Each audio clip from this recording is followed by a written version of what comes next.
नमस्कार। मैं आपके साथ एक अत्यधिक गहन ज्योतिषीय विषय पर बातचीत करने जा रहा हूँ। ये विषय है आज सायंकाल 6:29 में शनि ग्रह एक प्रकार से हिंसक होना आरंभ हो जाएंगे 6:29 और ये हिंसा का दौर इनका 12 अप्रैल 2026 तक प्रातः 5 बजे तक चलता रहेगा।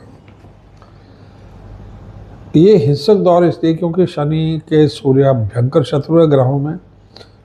सूर्य के पुत्र भी हैं शनि, परंतु शत्रु भयंकर है।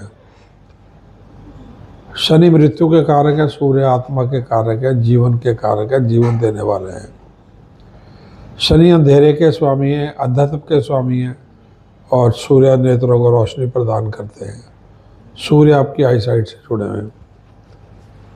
सूर्य और शनि की लड़ाई जो है पूरी पृथ्वी पर हर मनुष्य के जीवन में उथल पुथल ले आती है। 8 तारीख से शनि जलना शुरू हो जाएंगे, 24 को पूरे जल जाएंगे, 24-25 को। उससे 2-3 दिन पहले और बाद का समय यानी 22-23 से लेकर 27-28 तक का समय चिंताजनक होगा पूरी दुनिया के लिए। इस समय के बीच में कोई भी निर्णय कोई भी मनुष्य हो ईश्वरीय निर्णय ले लेता, बहुत तंग करता। आप हो सके तो आप ना लें। हर लगन के बारे में बात कर रहे हैं इसमें। हाँ, एक बात का ध्यान रखिए, ये हड्डियों को ही कराया है शनि।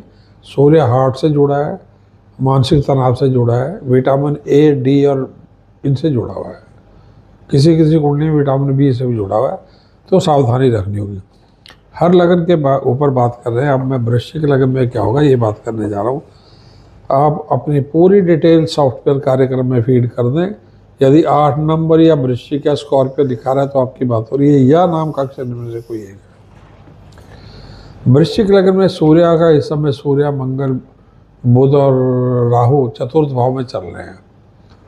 और 3-4 दिन पहले ही 3 तारीख को चंद्र ग्रहण लगा था दशम भाव में। आपके कर्म भाव को काफ़ी डिस्टर्ब किया था इसने। आपको फेवर ना मिलते सरकार से बहुत अधिक, तनाव का समय चल रहा है।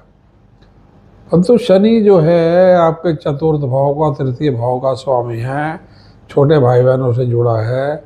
जब ये खराब होगा उनके स्वास्थ्य का ध्यान रखना, यात्रा से बचना। यात्रा में हड्डी चोट या घुटनों इत्यादि में अग्नि से हानि का योग बना हुआ है, अग्नि से हानि का योग बना हुआ है। चतुर्थ विषय यदि 50-60 से ऊपर की आयु है, हृदय रोग की समस्या है, अत्यधिक सावधान रहना होगा, विशेष करके पूरे 12 अप्रैल तक, परंतु ज़्यादा 14 मार्च तक। 14 मार्च तक ये चलेंगे। 14 मार्च को सूर्य पंचम भाव में चले जाएंगे। वहाँ शनि बैठे हुए हैं, साथ में शुक्र है। लकीली शुक्र अच्छे बैठे हुए तो थोड़ा सा तनाव में वो शांति रखेंगे। 14 मार्च को सूर्य ज्वाइन कर लेंगे शुक्र और शनि को। 24 को शनि पूरे जलेंगे। उस दिन शुक्र भी बेबस हो जाएंगे और शुक्र 25 को अपनी राशि बदल के मेष में चले जाएंगे। तो जैसे मैंने कहा 22-23 से लेके और 26-27 तक ज़्यादा सावधानी का समय होगा। वही आप माता पिता, संतान इत्यादि दोनों का स्वास्थ्य, कार्य क्षेत्र, नौकरियों को खतरा 8 मार्च से 12 अप्रैल तक टोटल रहेगा पूरे समय। व्यापार में खतरा रहेगा। मंगल साथ में आप अपनी विल पावर से चीज़ों को संभाल लेंगे। कोई मंगल लगने से विल पावर से आप चीज़ों को संभाल लेंगे।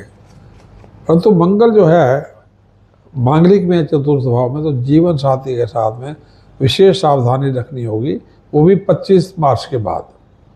उसके स्वास्थ्य की, प्रेम संबंध में धोखा लग सकता है, व्यापारिक संबंधों में धोखा लग सकता है और व्यापार खराब हो सकता है। जैसे मैंने कहा हृदय रोगों, हड्डियाँ हो गया। मंगल के कारण बीपी का और लीवर का ध्यान रखना है आपको, विशेष करके 1 अप्रैल के बाद। इस समय स्नायु तंत्र में तनाव बढ़ेगा। सूर्य भी, शनि भी, शुक्र भी, मंगल भी हैं और स्नायु तंत्र में तनाव बहुत बढ़ेगा। इसका मतलब कि आपका पैरालिसिस इत्यादि के जो लोग हैं, समस्या बीपी इत्यादि चलती है, आयु 70-75 हो रहे तो पैरालिसिस से बचना है और क्रोध नहीं करना है, पानी ज़्यादा लेना है। दुर्गा नवरात्रे आ रहे हैं 19 तारीख से। दुर्गा के मंत्रों का जाप करना, हनुमान चालीसा करना, नारायण मंत्रों का जाप करना, आदित्य स्तोत्र, विष्णु सहस्त्र नाम का जाप करना। वृश्चिक लगन को नॉनवेज इत्यादि पसंद होता है, उसे रोक लेना है। और विटामिन बी कम्प्लेक्स से केला, सेब, पपीता इत्यादि खाते रहिएगा। क्योंकि पंचम भाव में ही हो रहा है।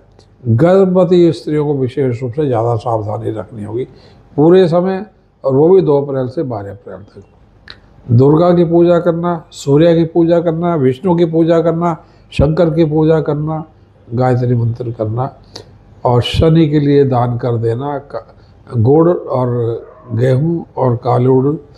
हो सके तो डेली एक एक मुट्ठी अपने सर के ऊपर से घुमा के पक्षियों को डाल दे, या जितने भी मंगलवार शनिवार आएंगे उनमें आधा आधा किलो आप दान कर दीजिएगा। धन्यवाद।